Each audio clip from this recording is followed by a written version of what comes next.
How can it creep in? By trying to shut the door to the most holy place and open the door to the holy. By rejecting the distinctive message of the Adventist Church. Are you with me tonight? Notice, Babylon the Great is fallen, and has become a dwelling place of demons, a prison for every foul spirit, and a cage for every unclean and hated bird. Does that sound like a system that you would like to adopt the methods from? Evangelistic methods and worship styles? I don't think so. And yet many Adventist churches are opening the doors to all of these ideas that are coming from Babylon, that are coming from the synagogue of Satan. Ellen White has other early visions where she amplifies what she gave in pages 54 to 56. Allow me to read you one of these, which is found in early writings. And listen to this. It's pages, I believe it's pages 52 to 55, this particular passage here.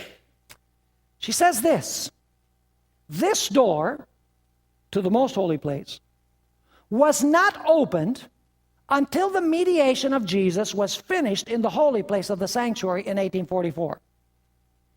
Now notice this. Then Jesus rose up and shut the door to the holy place and opened the door into the most holy. Is that biblical? In the light of what we studied? Very, very biblical. And passed within the second veil, where he now stands by the ark and where the faith of Israel now reaches. You see how she defines true Israel? What is true Israel? Those who go into the most holy place with Jesus. What is counterfeit Israel? Those who are left behind because they don't follow Jesus. She continues saying, I saw that Jesus had shut the door of the holy place, and no man can open it. And that he had opened the door into the most holy, and no man can shut it.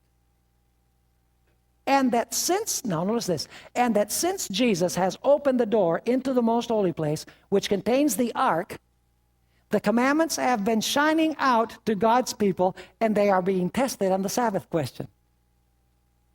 Do you think it's a coincidence that the pioneers, they go into the most holy place shortly after 1844, and shortly thereafter, they're discovering, hey, we better take care of our bodies and our minds. Hey, the dead are really dead. Hey, the Sabbath is the day we're supposed to keep. Hey, the law of God is still binding. Well, folks, look at the hour of God's judgment is now in the most holy place. Do they suddenly start teaching a cluster of truth?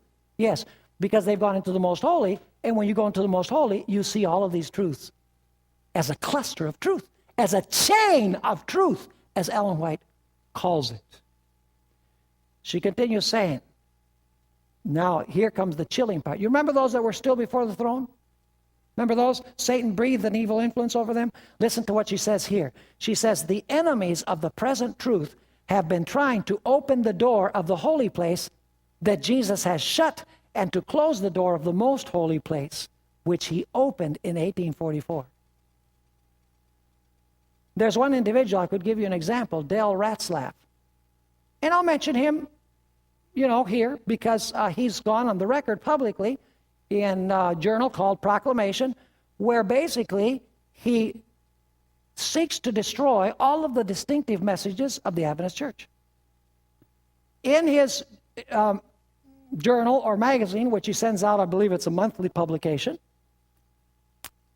he attacks the state of the dead. He attacks the Sabbath. He attacks the law. He attacks healthful living. He attacks the ministry of Ellen White. You would have to attack Ellen White because she's too clear on what happened in 1844. So you'd have to attack her also. The spirit of prophecy you would have to attack as well. Why suddenly is Dale Ratzlaff teaching all of these things and trying to shake the faith of the Adventists and lead them to leave the Seventh-day Adventist Church? It's because he's tried to shut the door to the most holy, and he's trying to open the door to the holy. And truly, Ellen White said that the greatest enemies of God's people will not be those who are outside, but those who were inside and have left. And if you can read in his publications the vitriolic hatred against Adventists, you would understand that Ellen White was right when she wrote this, because he is a living testimony to what Ellen G. White wrote. So he's a fulfillment of prophecy. She continues saying, now notice what happens as a result of trying to open the holy place and trying to shut the door to the most holy place. Here's the result. Now she's going to amplify that little statement about Satan breathing an unholy influence and people believing that it was the power of God, but it was really the power of the devil. Notice what she says.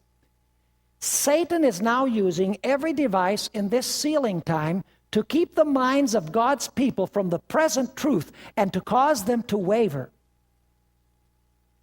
I saw a covering that God was drawing over his people to protect them in the time of trouble.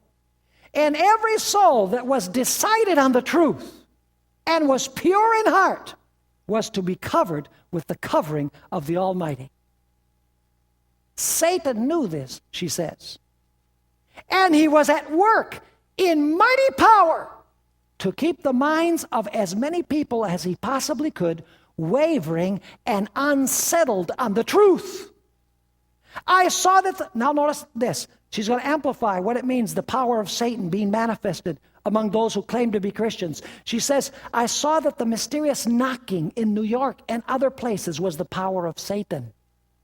And that such things would be more and more common, clothed in a religious garb, so as to lull the deceived to greater security and to draw the minds of God's people, if possible, to those things and cause them to doubt the teachings and power of the Holy Ghost. Are you understanding? You are the target of the devil, according to this. I am the target of the devil.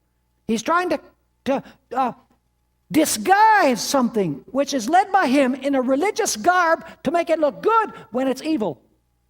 Now, how does he do this? She says, I saw that Satan was working through agents in a number of ways. He was at work through ministers who have rejected the truth and are given over to strong delusions to believe a lie that they might be damned. While they were preaching or praying, some would fall prostrate and helpless, not by the power of the Holy Ghost, but by the power of Satan, breathed upon these agents and through them to the people. Is she commenting on that little paragraph? Remember the little paragraph at the end of that page 56 of early writings? Now she's greatly amplifying what that means. She says, while preaching, praying, or conversing, some professed Adventists who had rejected present truth, that's the most holy place message, by the way, used mesmerism to gain adherents. By the way, today it would be called neuro-linguistic programming. More sophisticated term, which was used for quite an extended period, even within conferences of the Seventh-day Adventist Church. She continues saying, while preaching and praying or conversing, some professed Adventists who had rejected present truth used mesmerism to gain adherents, and the people would rejoice in this influence, for they thought it was the Holy Ghost. Is she commenting on that little paragraph in early writings? Oh, yes.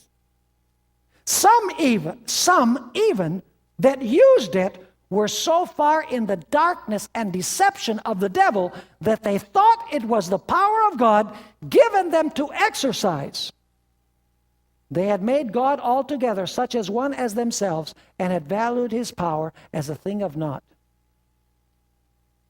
I saw that the mysterious signs and wonders and false reformations would increase and spread.